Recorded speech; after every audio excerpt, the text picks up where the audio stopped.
Hi, welcome to the first episode of the Javid podcast. For the first episode, I am honored to be joined by Professor Ivan Contreras. Welcome, sir.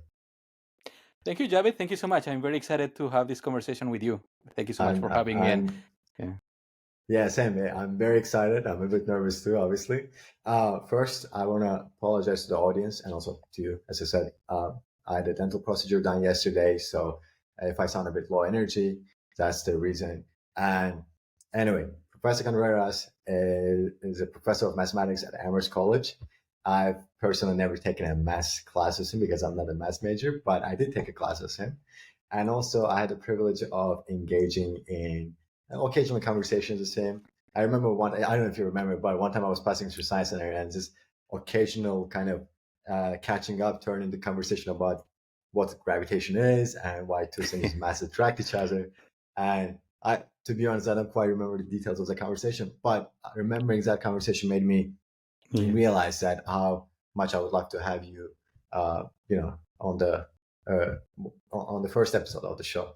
And Thank you. No, I just wanted to tell you, Javid, that I remember vividly just those conversations.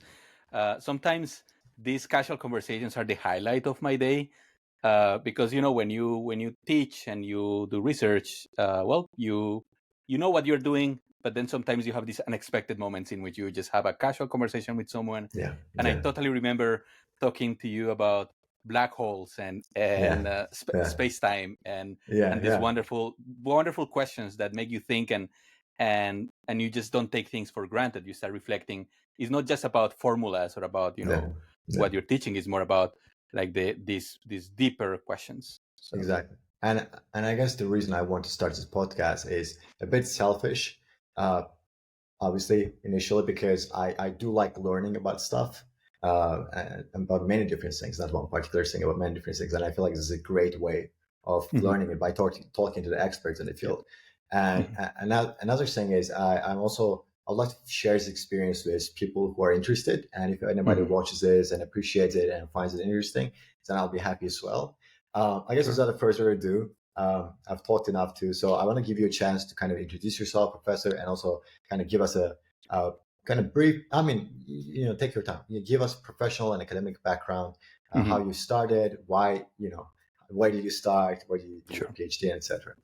Of course, yeah, happy to do it. So, yeah, so I'm Ivan Contreras. I'm originally from Colombia. I was born in Bogota. Uh, you know, I tend to believe that I'm young, but it's every day that passes, then you're less young, but hopefully a little bit more wise. But yeah, so I'm 38. I when I was a kid, I had no idea what to do with my life. I feel that's kind of a general feeling that also my friends had. Uh, as a funny anecdote, my I asked my mom one day, like, oh, so do you remember what I wanted to be like? What was the things that I was saying when I was little? And she told me that I wanted to retire. Like retirement was like a in my way of seeing things, that was like a valid career option, because I Yeah. kind of saw like people in retirement, they could do whatever they wanted and they were getting money. So I said, wow, that sounds great. But also afterwards, I was interested in lots of things. I wanted to be a doctor at some point. I wanted to study biology.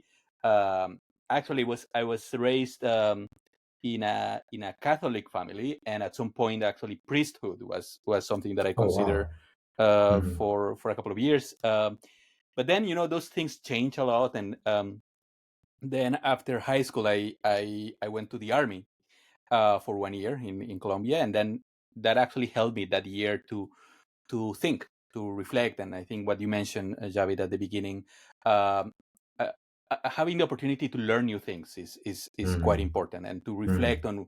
on what's the next step. So I used that year, first of all, to have a reality check. That is, like, of course, studies and the academia is important, but also real life. So I got to meet a lot of wonderful people. Hmm. It was an eye-opening experience. And then after that year, I decided to study my undergrad in mathematics. Actually, I'm lying there. I started in economics. I was an econ major. Oh. Wow. And I took some courses. Um, I loved some of the courses. I have to be totally honest with you. Sometimes you just explore and you realize that that's not your thing. And then I Yeah. realized that I was more interested in the theoretical aspect rather than the, Mm. econ/finance aspect of knowledge. So I Mm. decided to delve into math, and so that's how I started doing mathematics. Then I got interested in mathematical physics. That happened to be Mm. my current area of research. Mm. Then life took me, to different places. I moved to Europe. I did my master's in the Netherlands, spent a year in Utrecht. Then I did Mm. my PhD in mathematical physics at the University of Zurich in Switzerland. Mm. And then I did a couple of postdocs. That is the job that you do after a Yeah. PhD. Yeah. uh, I moved to the US. So then I moved to California first, then the Midwest, the University of Illinois Urbana-Champaign. In California, I was at UC Berkeley for 2 years. And then Mm. I landed in the East Coast, Amherst, 5 years ago. Amherst, So 5 years yeah. ago. Um, Thanks so much, Professor, for sharing that with us. I guess my question would be why exactly math and not like physics? And why did you decide to pursue math at a higher level, at the PhD level? Sure. Yeah, and it's an interesting question because if you think about what mathematics or physics looked like 200 years ago, I would say that there was actually no No big difference. difference. Like Yeah. if you No. look at, I don't know, Newton or Leibniz, even like earlier than that, Galileo. I Yeah. think you could consider them both like mathematicians and physicists. And I feel like Yeah. math is at the core of the development of physics, and Yeah. also the other way around. So I was definitely interested on the mathematical aspect of physics. I was less interested in, let's say, experimental physics, and Mm. things like that. um, I have a lot of respect for experimental physics, and it's very challenging as well. It Mm. requires different skills. Yeah. But I found that there are lots of problems in physics that are at the core of understanding them via mathematics, via like the foundation. Mm. So I think those Mm. those were the things that kind of attracted me to mathematical physics. Some physical problems, but are at the core of like understanding why it works. Mm. Why do we see certain physical phenomena in our lives? So I I see. think that I was my see. entry point. Yeah. I see. And you kind of already touched upon that, but I just want to kind of clarify for myself. So I know when I looked at your, biography, one of your focus areas, correct me if I'm wrong, obviously, is topology, right? Like mathematical Yes. physics. Yeah. Yes. And why did you decide to kind of like focus on those areas and not like other math areas, Right. Yeah. Thank you. Yeah. It's always a challenging decision, or at some point when you start getting deeper in your studies, you have to make decisions like, do you want to Hmm. do applied math, do you want to do pure math, do you want to have something that has applications to certain fields or not. So at some point when I was doing my masters, I started getting into courses that had some content related to string theory. And Hmm. string theory is one of these super interesting topics. Is Yeah. very Yeah. is like in modern times is controversial. Some people Yeah. believe in string theory, some people say that this is nonsense. So I was Yeah. very attracted to that kind of controversy. And the more I was getting into string theory, I realized that I needed to explore more advanced mathematics. And for example, topology is very important. Topology, for those who maybe are not that familiar with, is about the study of shapes. Yeah. Is imagine like you just care about the shape of a donut rather than how big the donut is, and can we make a difference between a donut and a cup of tea, for example, Yeah. so this type of Yeah. questions about shapes. And Mhm. it sounds like a very naive thing, like studying shapes, but there's a huge mathematical development over the past century about topology. and Yeah. and and it helps you, gives you a nice framework to understand these deeper questions in physics, like what is the I see. origin of our universe, what is the topology of our world, right? Like what is the Mm. shape. There's Mhm. this theory of the expanding universe, for example, or how many dimensions do we have in our reality. So those things are connected to the study of geometry and topology. I see. And I guess it's more for me personally. Like, you've done postdocs in the US, and also you've done your master's and PhD in Europe. Did you see any particular like significant difference in the way math is being researched between US and Europe? If so, like what kind of differences were there? Sure. Yeah, no, that's an excellent question, and I think it's always helpful for those students who are exploring Hmm. their next step. Hmm. Because, for example, if you are based in the US, sometimes you don't know much about what's happening in other places, like in Europe. Hmm. One of the things that I realized when I was there is all the places are very different, even though they are a couple of miles away. Like what happens in Germany is so different than what happens in France or in Switzerland. And it's just like just a couple of, you just take the train and, like in an hour, you're in a different place with totally different language, different rules. Um, so one of the things to keep in mind if you're exploring the option of studying in Europe is just be aware of the changes. There, like look at the Hmm. different uh, duration of the programs. For Hmm. example, in Germany, they tend to have shorter terms. For example, the Hmm. PhD can be done in 3 years, whereas Hmm. in the US is 6 or 7 years Hmm. for a PhD program. The Hmm. masters that I did in the Netherlands in Utrecht, it was just 1 year, and usually that's Hmm. in general is longer. For example, if you do a master's program in the US, so the duration is different. uh, Also, the format might differ. I didn't take too many courses when I was a grad student, as a PhD student, Hmm. because the focus was more on the research. So when I started my PhD, I already had a problem to solve. So in a way, it was more efficient in the sense of I was learning things that I needed for my PhD, for my problem, for my project, my dissertation. In the US, they give you more time to explore, which I think it has an advantage, because you don't have to know at the beginning of your PhD what you're going to be working on for the next 6-7 years. So it's important to That's fair. to Yeah. explore and talk to people. So Hmm. And that very informative. Thank you, Professor. You already mentioned a couple of people like Newton, Leibniz, Galileo. I'm kind of curious. I guess was there mathematicians that particularly was influential on your research, on your great. interest, or perhaps you have a favorite mathematician, and why is he or she your favorite? Yeah. Actually, yeah, thank you. That's always a great question. uh, as in other fields, we all have our role models and people that we admire and respect, and also we follow their work. I have to say that one of my favorite mathematicians is a she. Actually, her name is Emmy Noether. Um, and the fascinating story about Emmy Noether is that she was contemporary with Einstein, and Einstein himself said that she is one of the most amazing mathematicians of their time. So she was praised by Albert Einstein, and they were actually thinking about related things. So she studied both mathematics, theoretical mathematics, but also physics. So she made deep contributions to algebra. There's something called Noetherian rings, for example, that is actually something that now we cover in standard courses in mathematics. And also there's a fundamental result that is called Noether's theorem, that is about physics. So what Emmy Noether proved is that if you have like something happening in nature in right now, and then you see a symmetry. For example, you see that if you move it, like if you translate it or if you rotate it, it looks the same. So that's the idea that physicists call symmetry, and mathematicians as well.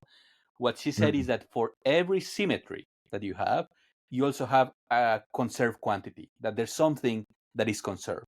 Like we learn, for example, in elementary physics, that energy doesn't change, doesn't get destroyed or created, it just gets transformed.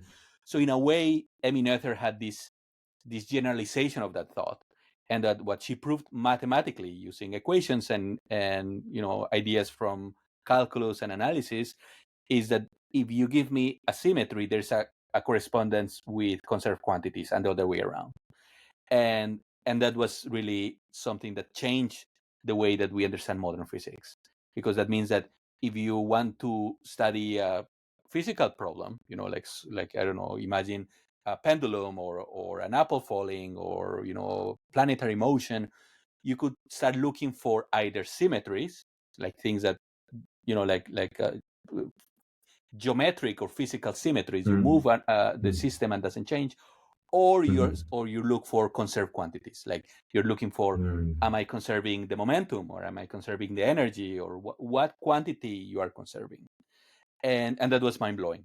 Like to have a theorem that tells you that is and it generalizes this idea of conserving a quantity, and we use it every day. Like if you talk to theoretical physicists, understanding actual problems, they use this theorem. It's something that I've also used in the past. So I would say that Interesting. because of that, I really admire also her life. She Mm, was working at a time in which being a woman in academics was actually not even a thing. So she had to use different yeah, names when she was teaching in Germany. I mean, there were some political issues when she was working there. So, but she gave a very important contribution to mathematics and physics. So, I see. Very interesting. Very unfortunate that I've never heard of her, but that's kind of was the reality of science. And before during the 20th century, where like Rosalind Franklin, for example, one of the co-discoverers of DNA's double structure, was never really given a credit. right. So that's the unfortunate reality uh, of the science in the 20th century. But you mentioned her, who was a contemporary of Albert Einstein, which means she lived in Yes. during the 20th century. So I guess it kind of following up on that, leading to my next question. In your personal opinion, what century, what time period was the most critical in laying the foundations of modern math, and why? And like, Yes. in your opinion, like what historical periods, I guess, moments should really shape the development of mathematics? Yeah. No, that's also a great question, and I feel like I think you raised a very important point, that is sometimes the way that we understand science is shaped by who's telling the story, right? Like Yeah, for example, we know a lot about Albert Einstein, and we know his yeah, contributions, and right now with the movie like Oppenheimer, now there's yeah, also a lot of yeah, like controversy about what you do with science. And yeah, of course, if you are contemporary with Einstein, like Emmy Noether was a brilliant mathematician, but maybe not as known as Einstein. So, but that yeah. doesn't diminish the contributions. So I feel like Nice. also the mathematics of the 20th century, for many reasons, it really accelerated the development of both math and physics. For example, Mm, quantum mechanics, just the development of the study of subatomic particles that actually led to the understanding of nuclear energy and nuclear weapons, was developed in 20th mm, century. Um, Also, the ideas of general and special relativity, like Einstein's ideas, actually help develop not just physics but the understanding of modern geometry and topology. mm, Um, Interestingly enough, quantum mechanics is at the core. If you want to understand quantum mechanics, you need to understand a lot of linear algebra. That is, like one of the topics mm, that we cover in the math curriculum, and it was developed like heavily because we wanted to understand some of the things that physicists wanted to understand. So maybe I'm a mm, bit biased because I'm working, like mathematics of the 21st century. So the previous century seems to be very kind of fundamental. I feel like we just fundamental. kind of inherit what other people have been doing. But I would say that the Mm, first 20 years of the 20th century were really mm. mind blowing in terms of the discoveries of quantum mechanics, relativity, geometry, and topology. So Very interesting. I guess speaking of history and math, I like to look at the more mysterious elements of anything, right? And I feel like right, right, it's always fun to look into like unsolved problems. I guess are there like any unsolved mathematical problems, puzzles that you find particularly like intriguing or like excited about? And Mhm. also, next question would be, why is it so hard to solve them? Yeah, I think you're asking a great question, and to me, it looks a little bit frustrating that there are problems that they just fit in one line, like the statement, and it took like Mm, 300 years mm, for humans to solve it. So one of the classic ones, I mean, thankfully it was solved, but it's Fermat's last theorem. So it's a conjecture, problem yeah. in, yeah, it was a conjecture, and the funny story that I mean it's part of now like the history of mathematics is that Fermat said, I found a beautiful proof of this result, but it doesn't fit in the margin of my notes, so I won't write it. Mm, And that was it. So we will never know if Fermat actually had a proof, but it took really hundreds and hundreds of years to have a proof, and it was actually recent. I think it was in 1997, I believe, that the final proof by Andrew Wiles was considered that it was actually yeah, correct. And it 1994. was 94 exactly, and it was just Yeah, like just saying, can we solve the equation x to the n plus y to the n equals z to the n, yeah, where x, y, and z are integers? So very innocent. yeah, So one of the things that yeah. I have a lot of respect is for this type of questions, like number theory, in which you just say, "Oh yeah, it's so." Well, let's talk about prime numbers. Like how many prime numbers with this property? There's another one about twin primes. So, for example, three Mm, and five are twin primes because they are separated by two, like 3 and 5, mm, or mm, 11 and 13, or 17 and 19. mm, So there's a conjecture that is: are there infinitely many twin primes? You know, mm, and you think about it, you start thinking, well, how can I prove it? And maybe it's a, like maybe I will spend, like a month or 6 months. Well, these type of questions are still open. Like they have used, computers, try to verify it. People believe that it's correct because they have not, there's no reason to believe that there's only finitely many. They have found more and more, but to find an actual proof, it's out of reach. So I always found that area of mathematics, number theory, both very exciting but also very scary. Like, what if you spend the whole of your life trying to solve something, and you can't, you can solve it? But I think that's also part of the beauty of mathematics. Sometimes you don't have to mm, solve it. You just have to. Is the path yeah, that takes you to the question. So. yeah. You mentioned a really great thing, Fermat's conjecture, and I always wondered, like, it seemed like most people think that he didn't really have a proof, no, or his proof wasn't quite correct. It was mostly intuition. My question Mhm. is, and it's again kind of personal. I'm curious myself. Is that how did Mhm. people know that that conjecture should be right? Like why? Because they keep trying to solve it for centuries Yeah. without any solution. And why did they like stick with it? Why did they think that it had to be right?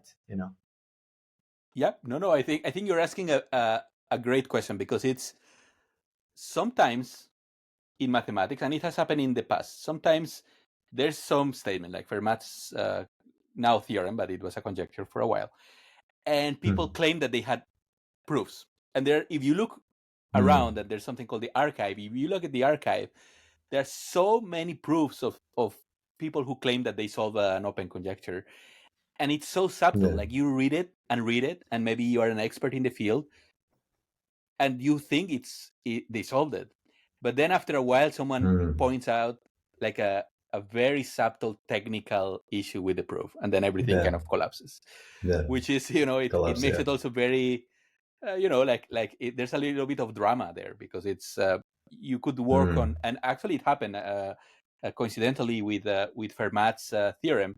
So when Wiles announced the proof, everyone was very psyched, Hmm. very happy about it, but they found a gap. There was a problem, and Hmm. and then his student, actually one of Wild's student, was the one who actually helped to fix the gap, and actually became a correct proof. But even Wild, who was the world like a leading expert in number theory and the tools to solve it, he didn't realize that there was an issue with his proof, and uh, if you are listening, I recommend there's a musical. It's called Fermat's Last Tango, and it's in a very kind of humorous way. Uh, Tells the story of Fermat's last theorem, and also tells how dramatic was for Wiles when he found this error, because it was the work of his life. It was something that he Mm. spent so much time and finding this error. So even if you think that something is correct, one has to be sure that it's verified. That's why also peer review is important, because I could I could look at my proof and say, well, it looks correct, but maybe I'm overlooking something. And that has happened in the past in mathematics, and that's why it's so important that we build mathematics carefully. And I think that also happens not just in math but in science, like being able to verify an experiment, or having access to data uh, Mm. makes things more transparent. Uh, but yeah, I think it's always a mystery that something looks correct.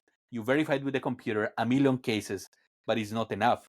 Like verification. What if in the Mm. case 1,000,005, then you realize that it's wrong? Mm. So Yeah, makes but it there's, I fascinating guess, when there you do was mathematics. as oh, very much so. But I guess there was a level of confidence in Fermat's abilities as a mathematician for people to believe that there was actually proof. It just hasn't been found yet, right? Right, right.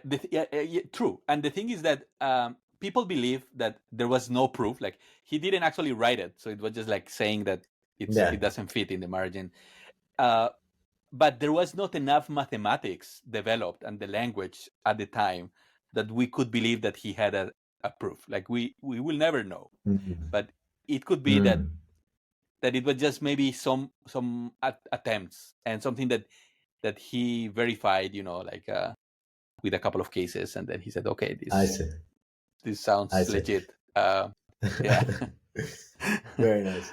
I guess on a related note, you mentioned Fermat's play, Last Tango, and yeah, that kind of reminds me how mathematics is not just a science; it's also kind of an art form, right? yep, Um, yep. and I guess my next question would be: how much does creativity and intuition play a role in mathematical research and discovery? And Mhm. how do you balance intuition with rigorous proof? Yeah, no, that's excellent, because I think you have to have both as a mathematician. Mhm. I think mathematics is even though it's part of STEM, like is the M of like in STEM, I feel like it Yeah, just it's very different from the others, because depending on the type of math that you do, maybe there's no experiments that you have to yeah, devise. Is yeah. everything is more like thought experiments, or it's more building mathematics from like ground zero, from the axioms. Uh, but but even though you have to be very formal and rigorous, you need Mm. to have some guidance in the way that you think. And sometimes you have to say, is it going to be zero or not? Or is it going to converge or not? Or is Mhm. it going to be, or is this lemma the thing that I actually need? Uh, and that is the one that requires some intuition. And to be honest, I have to be here totally transparent. I'm jealous of physicists, because physicists have this ability to have intuition, and they develop intuition. Mhm. And anecdotically, my brother, he studied physics, so he's 2 years older than me, and he It's in studied the family. he studied It's in the theoretical. family. He's in the family, and you have no idea how many interesting conversations we had when we were studying, because he was Yeah. very good with the intuition, but not that good with the rigorous Mm. proofs. And I was kind of the opposite. I was kind of like, Mm. okay, let's prove this rigorously, but I didn't have the intuition. Mm. We actually took a class together, and we were doing homework. And the thing when doing homework with a mathematician and a physicist is that we had like different approaches Yeah.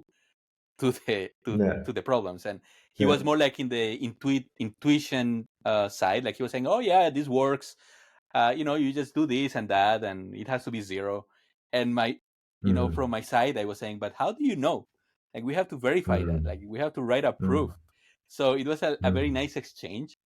And what Mhm. I realized is that when you study physics, you also develop a Mm. lot of intuition, because it's Mm. not, sometimes you don't care about all the terms in your computation, but really what you want to get out of the computation.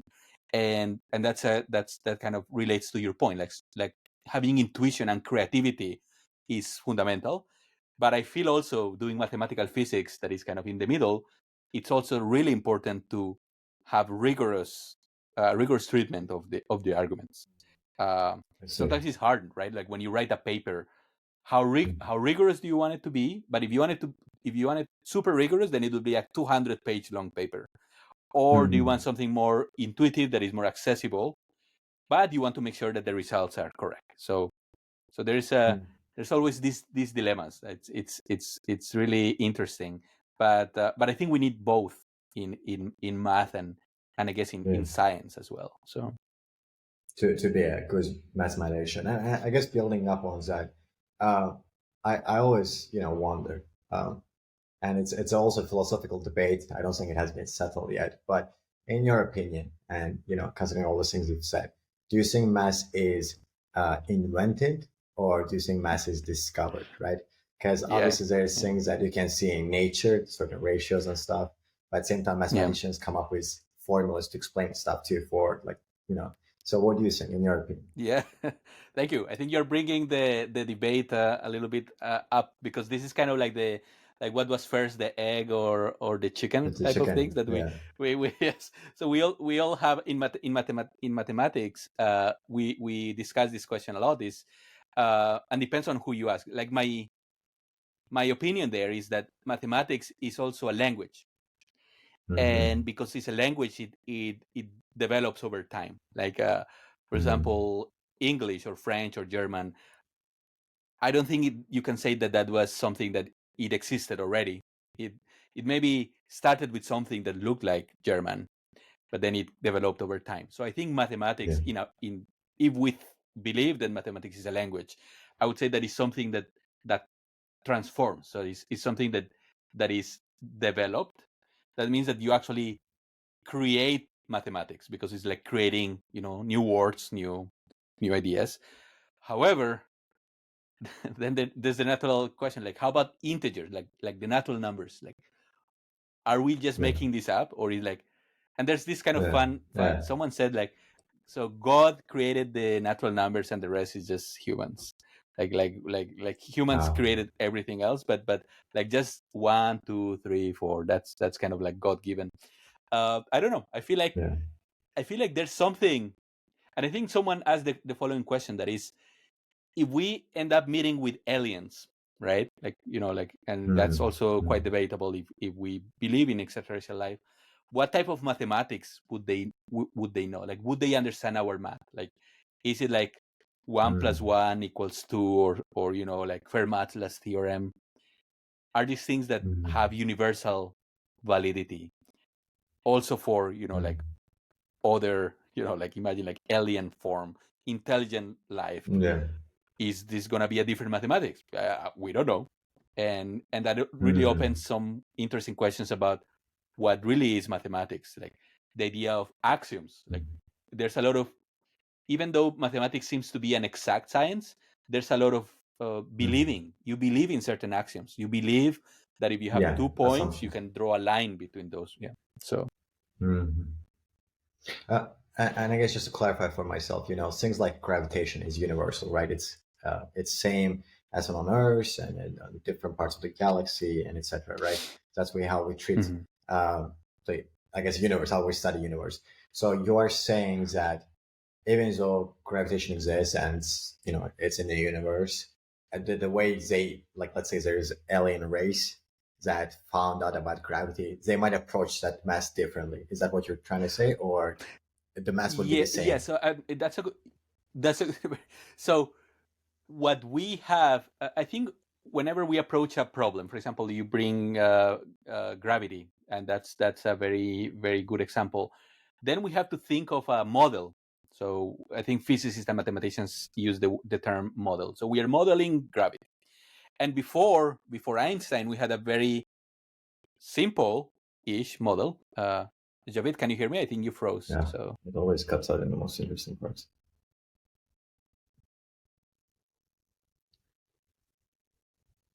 hello, can you hear me? Sorry, can you hear? I apologize. The internet is just. No, no, You were saying no problem. model.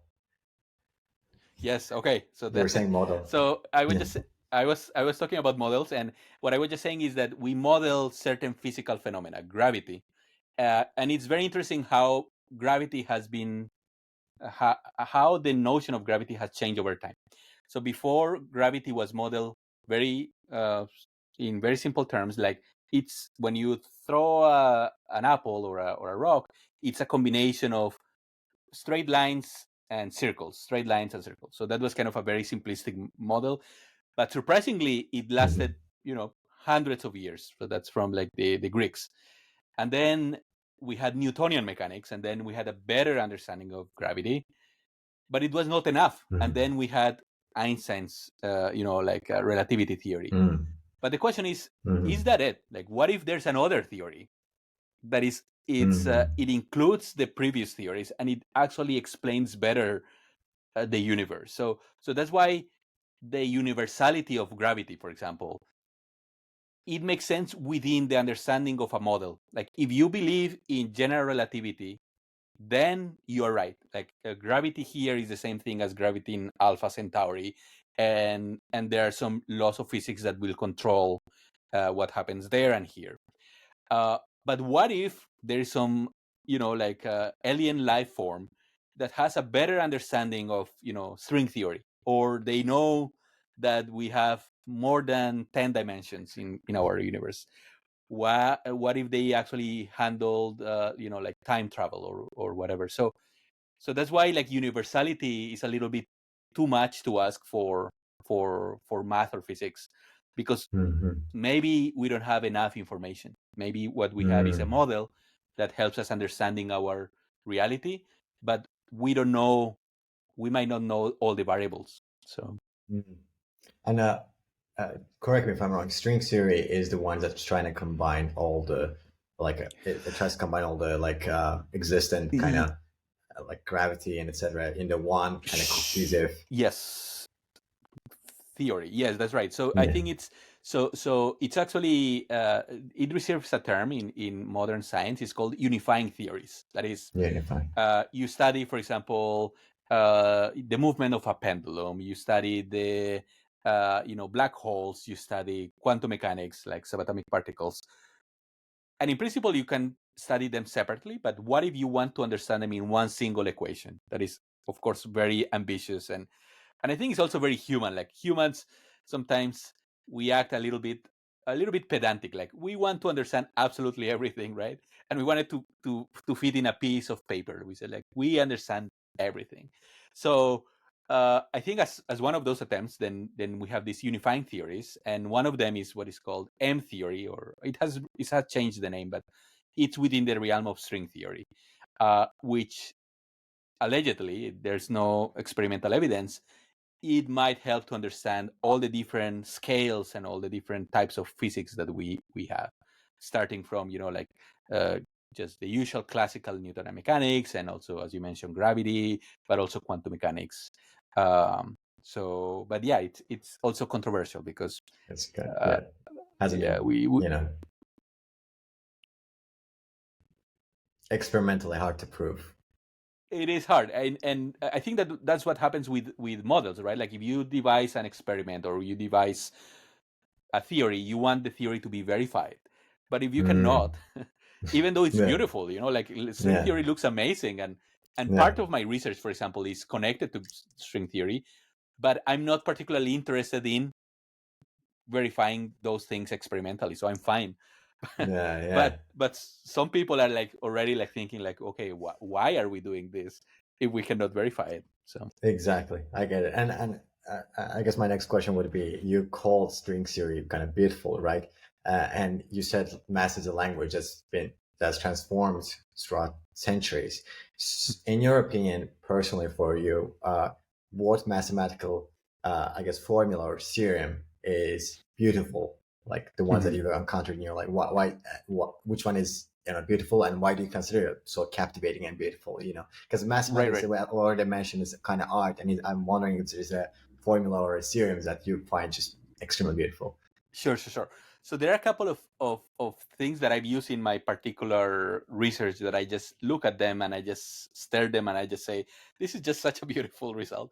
So one of them, when you study calculus, like as an undergrad, you learn something called the fundamental theorem of calculus, Mm-hmm. which is, it's very nice. It tells you how the integral connects with the derivative.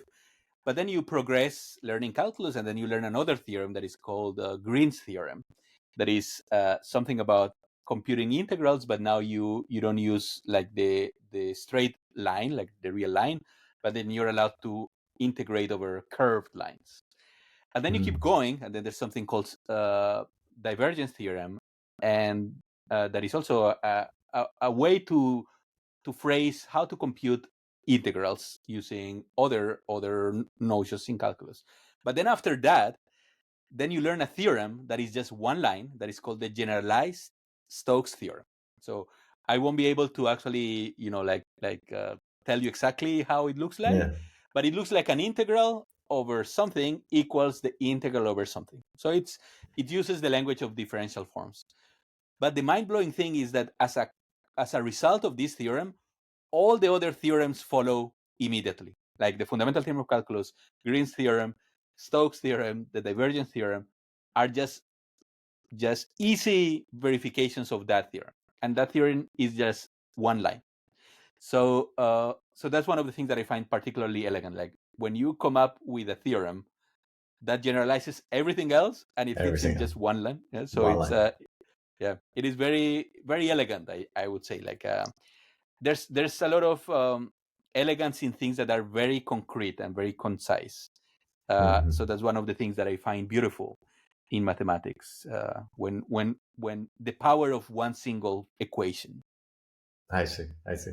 That's fascinating. I wish I had a mathematical kind of knowledge to fully understand, to fully grasp it. But it does sound very beautiful. Mhm. We are nearing the end of our episode. But I guess as a final question, what advice do you have for our listeners who love math but don't feel confident, or perhaps are even discouraged from pursuing it? And I guess what are your recommended resources to self-learn math? And also, do you use any kind of mathematical news that are more kind of like delivered in a more popular science fashion to kind of stay up to date with the changes in the news in the Sh- sh- mathematics? Sure. No, thank you. That's an excellent question. I wish someone could have told me when I was studying, mathematics at the beginning.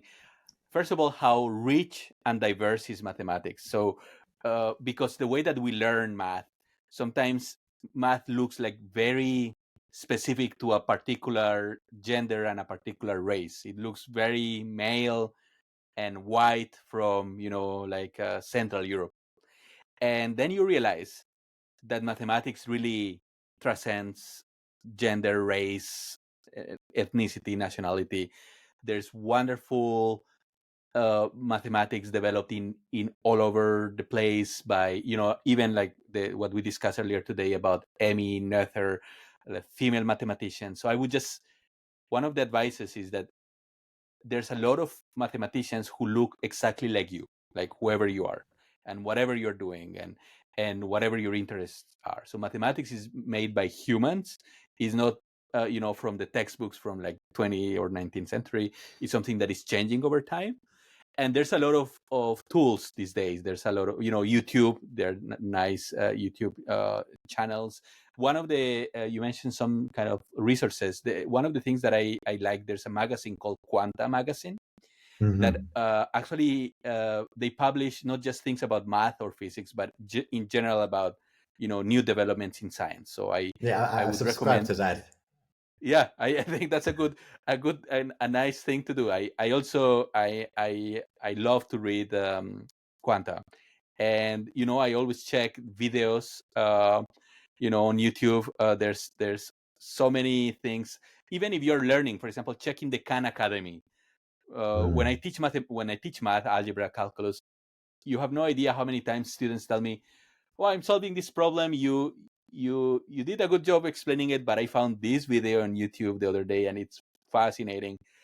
And I'm actually happy when this happens because, of course, during class there's no time, and I don't have the ability to Yeah. make, for example, 3D visualizations or things like that. Exactly. So Yeah. I would just recommend just explore your curiosity. Follow podcasts like your podcast. In which you just explore questions and just curiosity and start thinking about it, and then you realize that's so important when you end up doing research. And at the end of the day, you can decide to do whatever you want.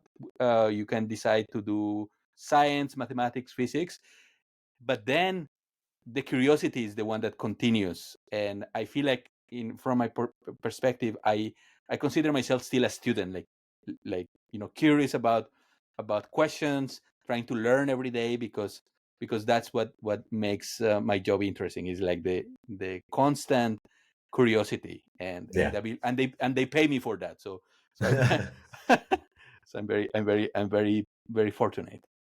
That's amazing. That's really nice. And thank you so much, Professor Contreras. I really, really enjoyed our conversation, and I really hope our audience did the same. I guess do you have any closing remarks? No, first of all, Javid, I wanted to thank you. This was a wonderful conversation. Good luck with your podcast, and I think I will always remember our conversations about string theory and black holes, and I hope that we will meet in person again and have a coffee and 100%, continue sir. the chats. Yeah. All 100%. I'll right. come visit. When I come back to Amherst, I'll make sure to pay you a visit. All right. Of course, you are welcome here. Thank you, sir. Thank you very much. And have a nice day. Have a great day. Okay, you too. Take care.